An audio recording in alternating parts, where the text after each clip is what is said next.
If two kings are born beneath the same storm, which one carries the lightning in his soul? The sky over Mbale had never raged like that before. Thunder cracked like a war drum across the darkened heavens. Wind howled through the baobab trees as if the gods themselves were locked in dispute. Rain poured down in sheets so thick the palace walls trembled with each impact. And in the heart of that storm, deep within the queen's chamber, two cries pierced the air, not of thunder, but of life. Two boys born not minutes apart, but within the same breath. The midwives dropped to their knees. The high priest, already cloaked in ceremonial robes for the queen's delivery, stood frozen, his eyes wide with dread. He clutched the staff of the oracle of Kafua, its carved ivory tip trembling as if it too recognized what had just occurred. Twin sons, to the king in a royal bloodline that had never once recorded such a thing. The year was 1773, in the ancient kingdom of Mbale, a powerful and sacred realm of Western Africa, built on centuries of warrior kings, divine rituals, and a line of succession believed to be chosen by the spirits themselves. The royal blood of Mbale, it was said, flowed not just from ancestors but from prophecy, and no prophecy had ever foretold this. The omen just hours after the birth, the high priest summoned the oracle of Kafua, a blind elder whose bloodline had served as spiritual conduits for generations. She arrived wrapped in ash-dyed cloth, her face obscured by a ceremonial veil. The palace went silent as she stepped into the chamber where the twin infants slept, each swaddled in royal silk, their tiny hands curled into identical fists. She uttered no greeting, no blessing. She merely placed her hand on each boy's chest and whispered, "Two shall be born, but only one shall rise. The other is shadow. A king must walk alone." Then she turned and left, her cane tapping solemnly against the marble floor. She never returned to the palace. That was the first day the people of Mbale began whispering of a curse. The nameless order the boys were named that same evening, the first whose cry had been louder and whose eyes opened first, was called Amari, meaning strength through peace. The second, born seconds after but grasping his brother's wrist as if refusing to be left behind, was named Kamau, meaning quiet storm.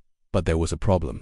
No one could agree which one came first. Some midwives claimed Amari was first, others said it was Kamau, and in a moment of panic, whether from fear or divine inspiration, the royal record was left blank. No child was declared the elder. No child was named heir. The court scribe, trembling, left a single line in the Book of Ascension. The heirs are of the same moment, only the divine shall decide.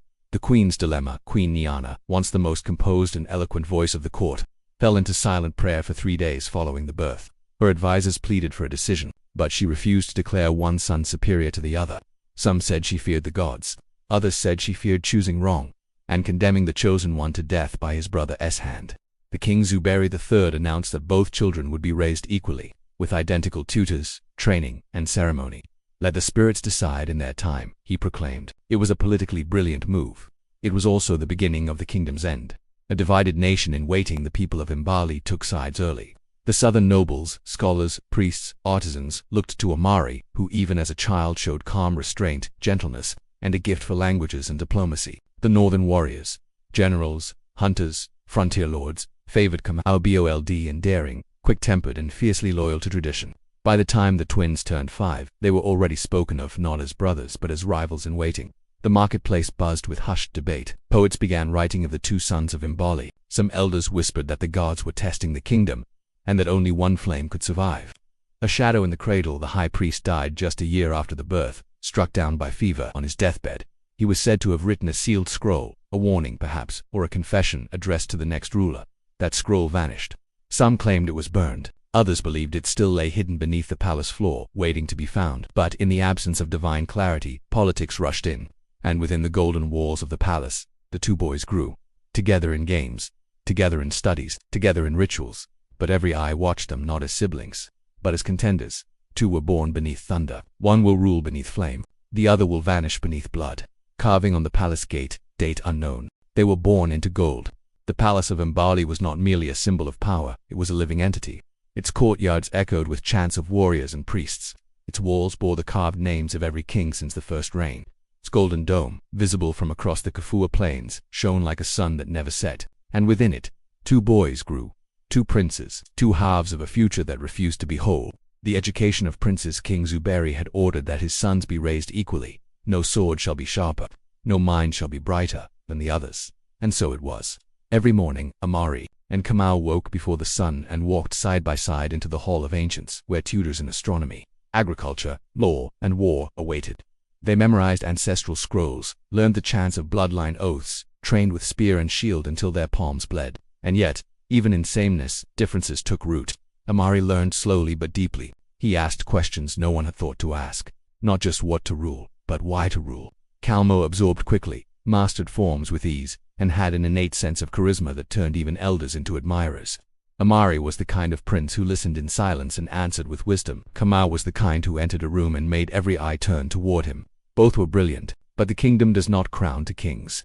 The first fracture, the first rift came quietly, as all deep fractures do. At age 12, during the festival of the sacred rain, a holy ritual to honor the goddess Mbale, protector of life and fertility, the princes were asked to each offer a blessing before the altar. Mbale spoke of unity, of peace between all tribes of Mbale, of strengthening diplomacy with neighboring kingdoms. Kalmo stepped forward, raised a warrior's dagger, and declared, "Let our enemies fear our reign, for Mbale's strength will fall like the storm." The crowd roared. The high priest nodded toward Kamau. That night, Mbale was silent at dinner. Kamau pretended not to notice. But from that day forward, two stories began to take shape. The tale of two kings. In the south, songs were sung of Mbale the Just, who would bring peace and wisdom to Mbale's throne. In the north, children played at war with wooden spears, pretending to be Kamau the Thunderer, the rightful king who would never bow to weakness. By the time they turned 15, neither brother could walk among the people without hearing a version of their future shouted at them from the streets. The queen, aging and increasingly anxious, summoned the priests to beg for clarity. None came. The oracle of Kafua remained silent. The sealed scroll, rumored to contain the truth, had still not resurfaced. And so the kingdom held its breath, even as it unknowingly chose sides. The trial of fire. Every royal heir of Mbale was required to face the trial of fire, a symbolic ritual in the desert caves of Kula, where each prince must survive alone for 7 days without aid, and return with a relic blessed by the spirits. The twins were sent together, though, to separate paths. Kamau returned with the fang of a desert lion, blood still fresh on its tip. He claimed he had killed it with only a stone and instinct. Mbale returned with a shard of obsidian, carved with symbols that matched the inscriptions on the palace gate, markings no one had seen in 100 years. The priests said it was a relic of the first king. Kamau's return was met with cheers. Mbale's return was met with whispers. And then came the silent judgment of the crown itself. The crown that would not settle in a private ceremony, the royal crown said to be touched by the gods, was presented to both brothers in turn. It was an ancient test of legitimacy. It should glow faintly when placed upon the head of the rightful heir. But when placed on Mbale, the glow was soft like a flicker. When placed on Kamau, it glowed brighter, then dimmed, then pulsed erratically. The priests were divided. Some said it was a sign of conflict. Others said neither was chosen, or perhaps both were. The king collapsed that evening. His health never recovered. The last embrace of brothers one night, as rain drizzled on the palace stones. Mbale and Kalmo sat beneath the tree of kings, a sacred fig tree older than the throne itself. Kalmo turned to his brother and said, softly, "You're not weak, Mbale. You just believe too much in people." Mbale looked at him, smiled bitterly, and replied, "And you believe too much in power." They clasped hands. They said nothing more. It would be the last time they spoke without swords between them. Two sons of the crown. One shall rule, one shall burn, or the kingdom shall die with both. Fragment found in the Temple of Ancients. A kingdom with two hearts must eventually bleed from one. The year was 1793. King Zuberi lay upon his silk-covered deathbed, his breath shallow, his gaze distant. Outside the palace, drums of mourning began to echo through the streets of Mbale. People did not yet know. The king was dying, but they felt it. The animals moved differently. The wind stopped singing. Even the great Kafua River, which once flowed with pride, now drifted slower, like it too was waiting. And deep within the palace, two sons stood on opposite ends of a decision that would split their kingdom forever. A divided inheritance. The Council of Elders, the most powerful body in the land after the king himself, convened beneath the dome of ancients to determine the future of Mbale. The problem was simple. One throne, two sons, no chosen heir. The priests were torn, the generals argued. Even the queen remained silent, as if weighed down by a guilt no crown could carry.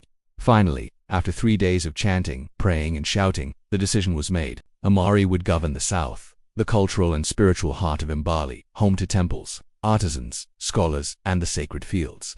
Kamau would command the north, the mountainous region that bordered foreign lands, rich with iron, warriors, and defense outposts. 2 princes, 1 kingdom, they declared. Let each rule in preparation. When the gods send their sign, the true king shall rise. But the gods said nothing, and the silence was soon replaced by something far louder: ambition. The new courts. Within months, both regions began to develop separate identities. In the south, Mbale established schools, restored ancient shrines, and welcomed foreign philosophers to discuss alliances and trade. He wore white robes. He walked among the people without a sword. His court was filled with music and negotiation. In the north, Kamau built fortresses, trained thousands of soldiers, and surrounded himself with warriors loyal to his blood. He wore obsidian armor in public. His court echoed with steel and war songs. The same flag still flew above both palaces.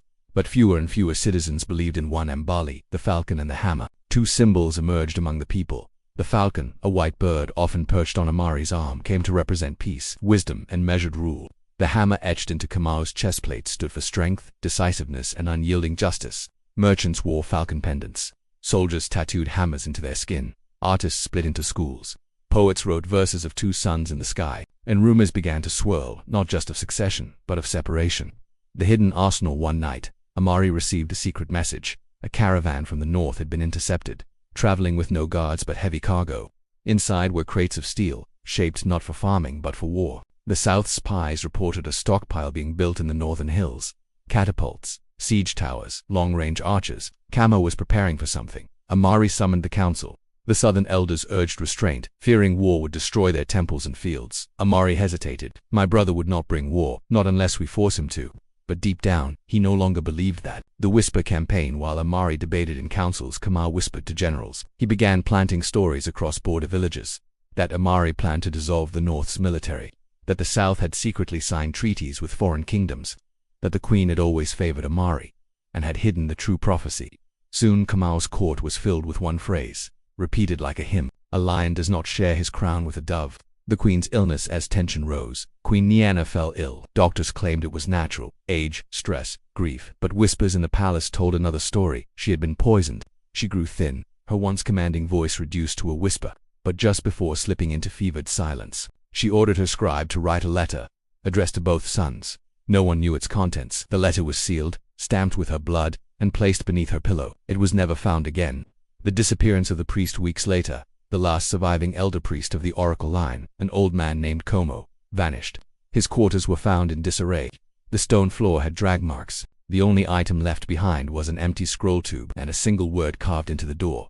Choose. The final split. Kamau, now 23, stood on the walls of the northern fortress and addressed his captains. My brother waits for signs. I say, we become the sign. He raised a torch high. Behind him, the mountains echoed with the clash of swords. 20,000 troops stood ready, armed, armored, and loyal. Meanwhile, in the south, Amari looked out from the temple of ancestors and whispered, if war comes, it will not be between generals but between brothers. But the wheels were already turning, and the kingdom that had once been one voice under heaven was now two hearts racing toward war. Before swords are drawn, the deadliest weapon is the story we choose to believe. Long before the armies of Mbale clashed on the battlefield, a different war had already begun. One that spilled no blood, yet scarred the soul of the kingdom. They called it the Whisper War, a campaign of rumors, betrayals, and silent assassinations that would change the face of history, without ever drawing a blade in daylight. It began not with a trumpet, but with a lie. One morning a scroll surfaced in the northern city of Karama, allegedly signed by Prince Amari himself. It was a treaty. On its seal, the golden falcon. On its promise, the division of Mbale into two independent nations, one ruled by peace, the other by force. Though forged, the document was convincing. The wax seal was flawless. The signature, practiced to mimic Amari's exact script, it circulated like wildfire. By nightfall, Kamo had it read aloud in the warrior barracks. By dawn it was carved into wooden signs across the north. The south abandons the north. Let them rule their shrines. We shall rule the sword. The flames had been lit, not with fire, but with ink. Amari was furious. He denied the treaty's authenticity, calling it a weapon forged by cowards afraid to bleed honestly. But denial meant little against momentum. He summoned his own scribes and diplomats. Letters were dispatched to the borderlands denouncing the document as treasonous disinformation.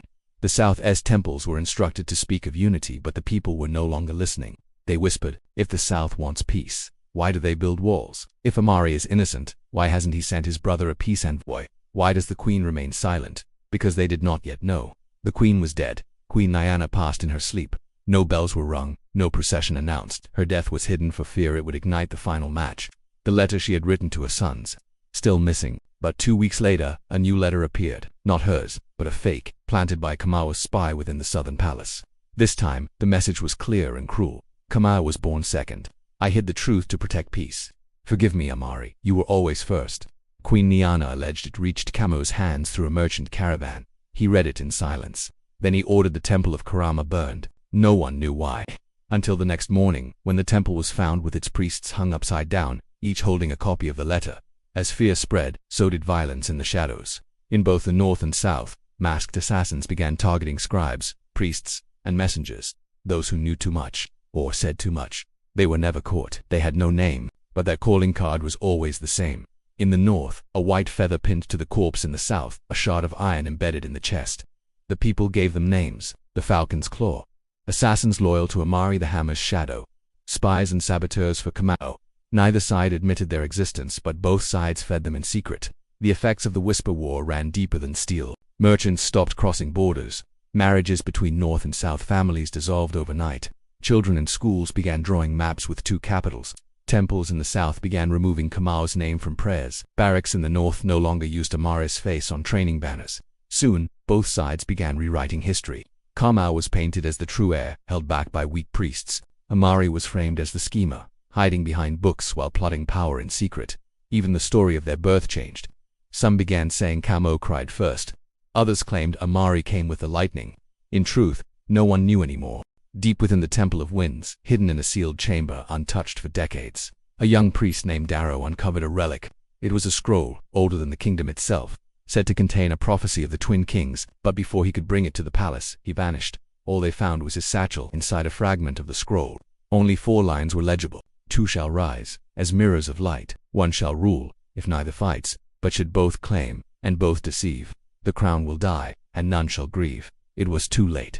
Both had already deceived, and both had begun to claim the spark. In the southern border town of Juma, a group of Kamau's scouts were discovered, armed, disguised as traders. They had maps of the palace, names of southern generals, and a bottle of poison labeled the king's justice. They were captured, interrogated, and then publicly executed. Amari did not give the order, but the act was claimed in his name. Kamau's response was swift. He declared war, not in words, but with the march of 30,000 armored soldiers heading toward the river border. Mbale's skies, once filled with drums and festival chants, now echoed with only one sound: bootsteps.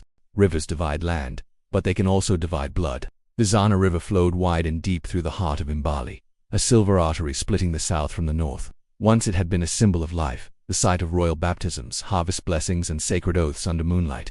Now it was a battle line, and on its southern bank, thousands of warriors stood in formation, shields painted with falcons, banners stitched with the names of ancestors. Across the water, an army 10,000 strong pounded drums of war.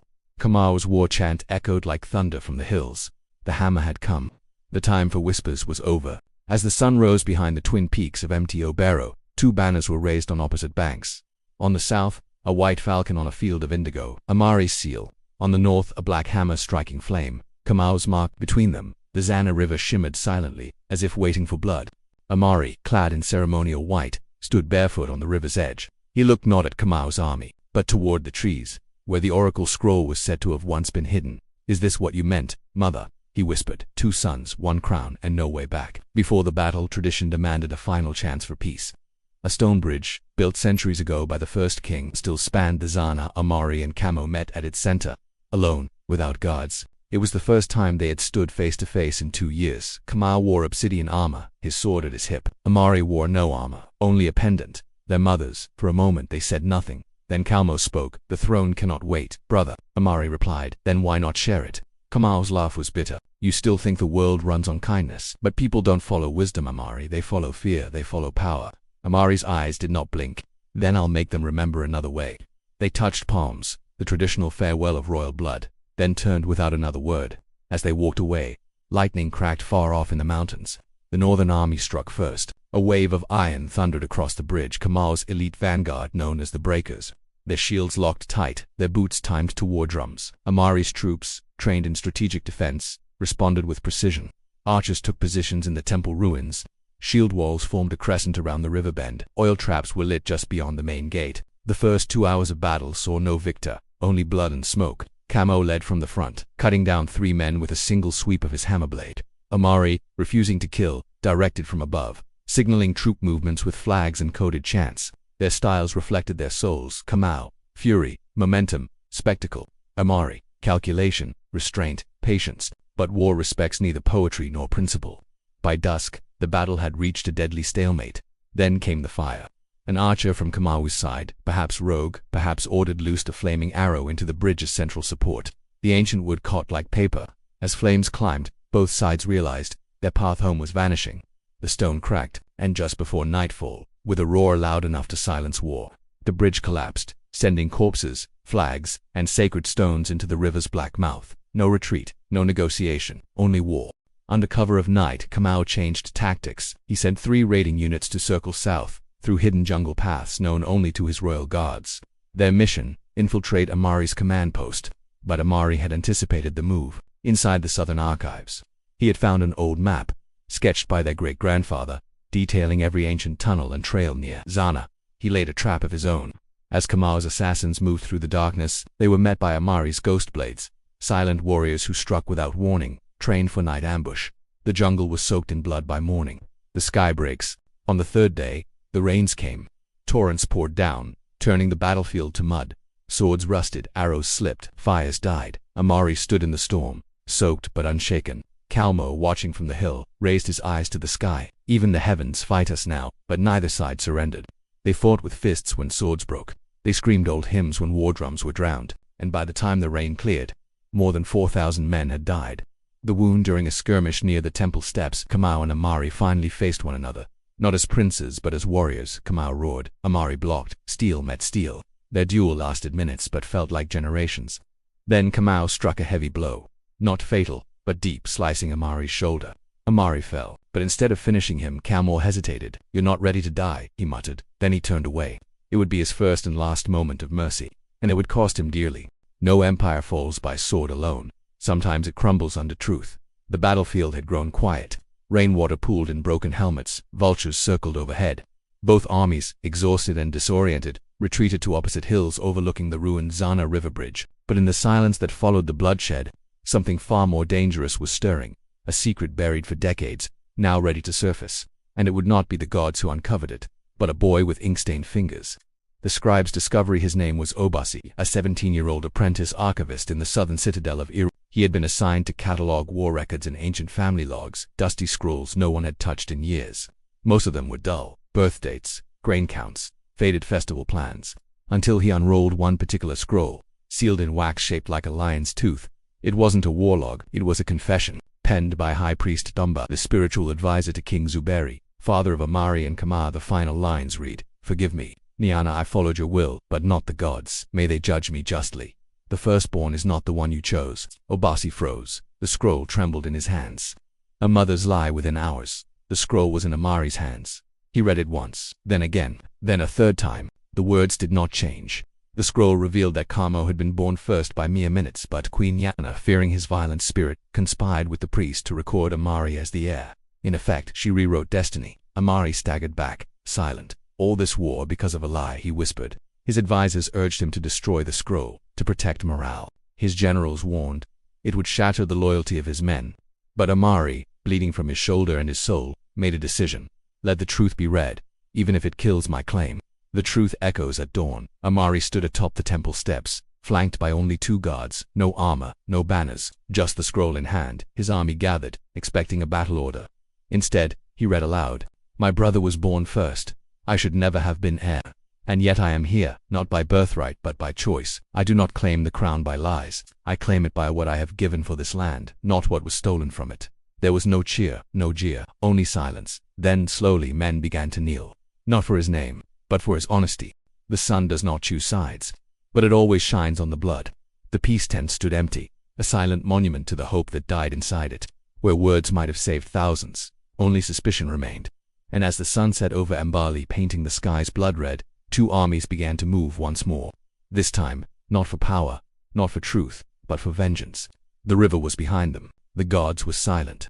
And so, they turned to the only language both sides understood now: steel. The night before, on the eve of war's return, the camps on both sides burned candles for the fallen.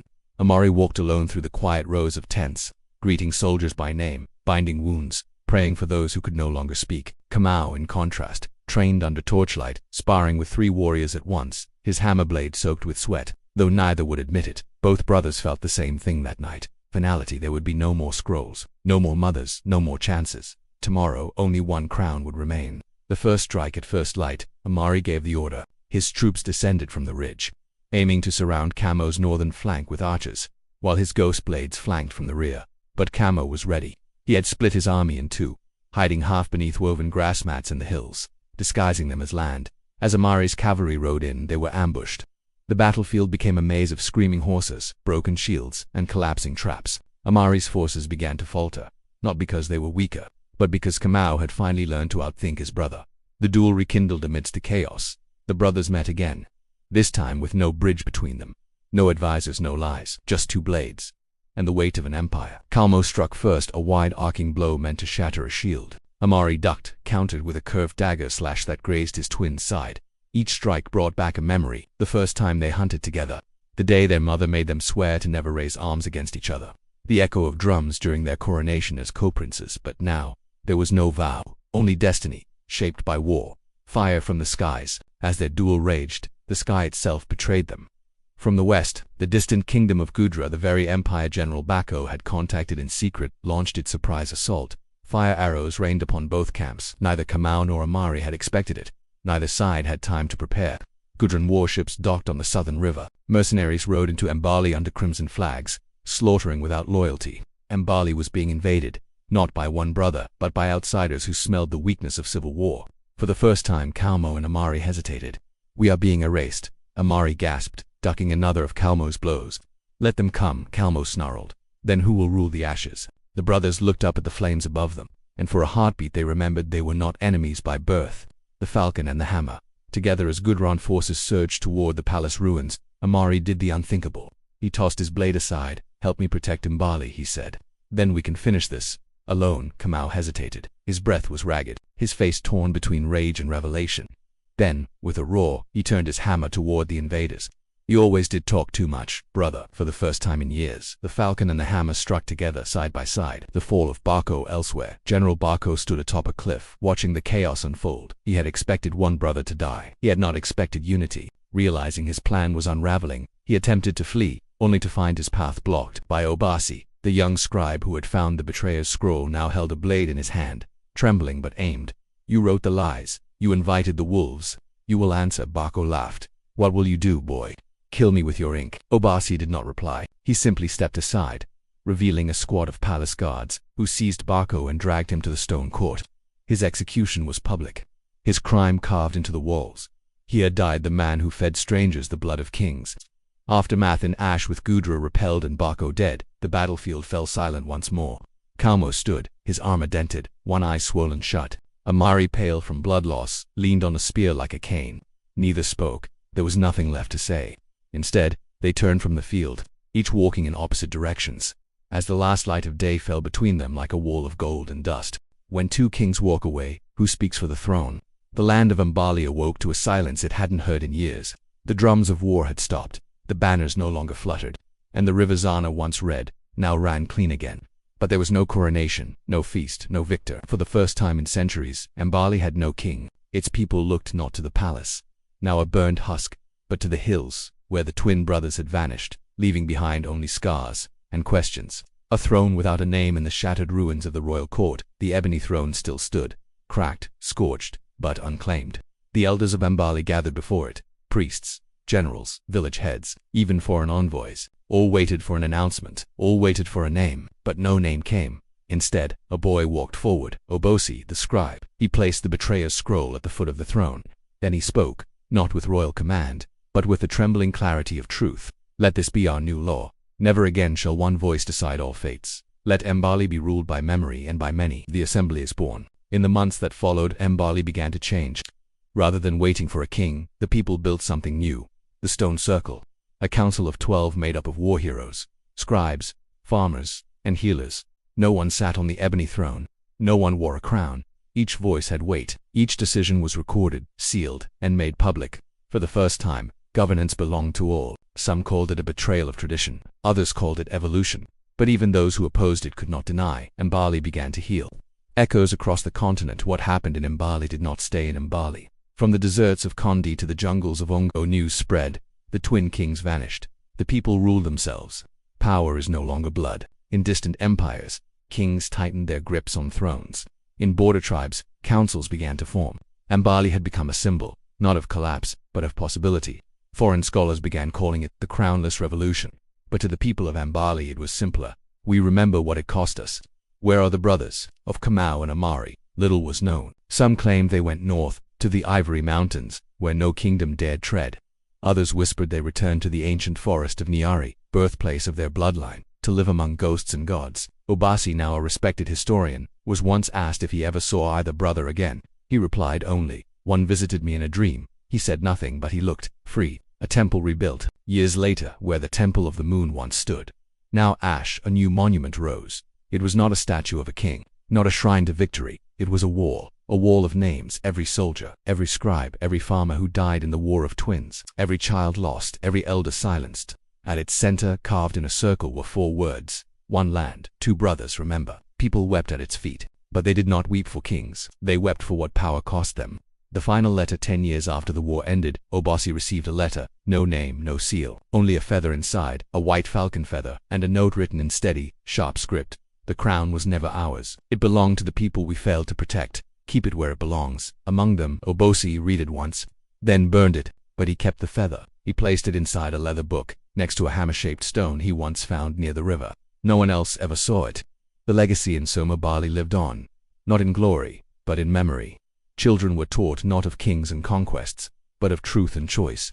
The twin princes became legend, not for the thrones they nearly won, but for the one they refused to destroy further. And in every village, every farm, every hill, when 2 brothers argued, elders would whisper, "Remember the river, remember the fire, remember the price of silence." Some men abandon the crown, others wear it in secret. In every act of mercy they do. 12 years had passed. The land of Mbale thrived under its council rule. The stone circle. Crops grew without tribute. Soldiers guarded villages, not palaces. Stories of kings faded from the market songs, replaced by tales of healers and farmers. But far to the east, at the edge of the Saltwind coast, a stranger arrived in a coastal village named Intara. His name was Kofi. He wore no insignia. He carried no blade. Yet his eyes were unforgettable. One golden brown, the other deep black, a trait known only to one bloodline in Mbale, the bloodline of the Twin Kings. The healer among fishermen, Kofi never claimed to be royalty. He lived simply, helping villagers repair boats, tending wounds, teaching children old songs from the capital long forgotten. But his hands betrayed him. He knew the grip of a blade, though he never held one. He walked like a warrior, though he avoided conflict. He knew ancient dialects of Mbale's high court, though he called himself a wanderer from the east. Elders began to suspect, but no one asked. Not out of fear, but out of respect.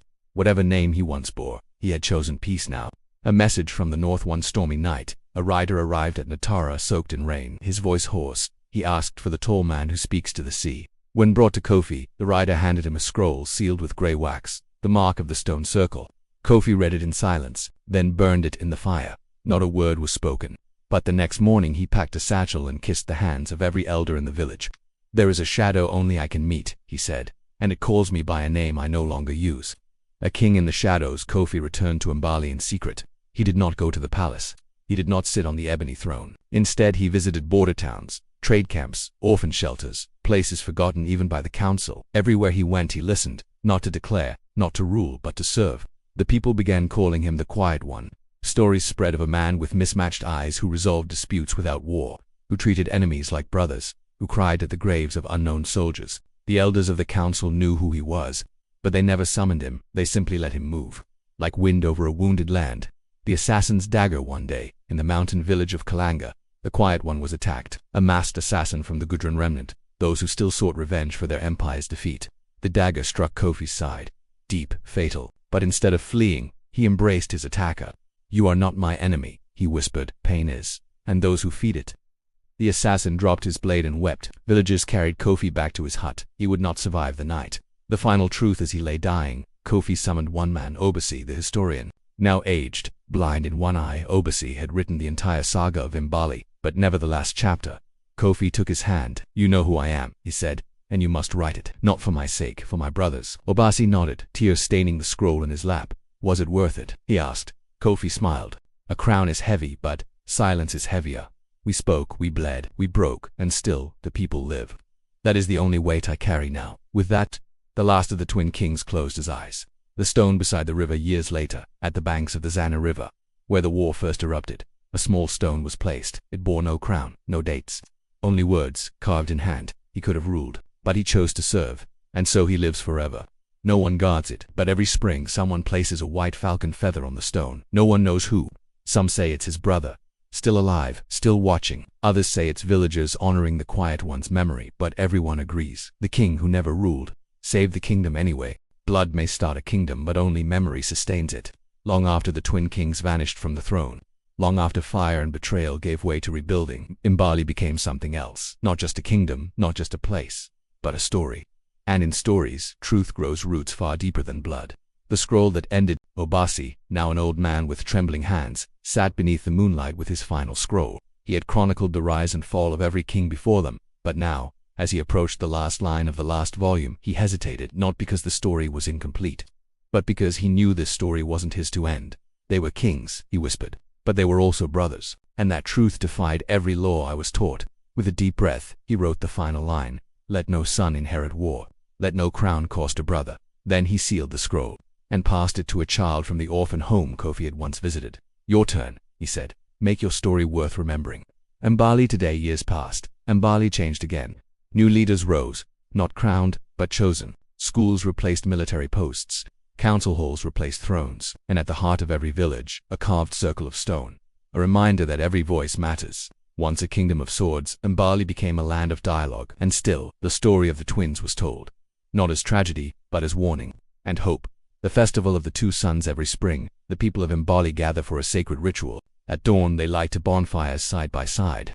One represents Kalmo, the warrior who burned with rage. One represents Amari, the dreamer who tried to heal with words. Then, as the sun rises between them, the fires are brought together into a single flame. Children recite the ancient line: "We are born in twos, but we must live as one." It is not a festival of kings, it is a festival of balance, and no crown is displayed. Only a hammer and a falcon carved in stone, weathered, but standing tall. The myth, the memory in time, the twins became legend. Some say Kalmo still walks the mountains, guarding Mbale from unseen enemies. Others say Amari became a spirit in the river, whispering to children in their sleep. Their story is retold in every corner of the continent, but always with the same final words: they died not as kings but as brothers at last. A child's question one day, a child in a classroom asked his teacher, who ruled Mbale after the twins left. The teacher smiled. The people did, but who gave them permission?